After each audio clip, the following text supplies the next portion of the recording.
Subukan nga natin kung anong mangyayari kung hagisan natin ng granada. Okay. Okay.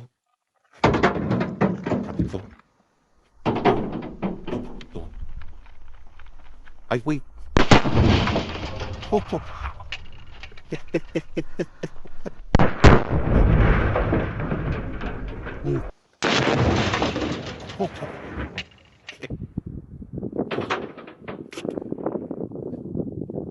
Ay, wait.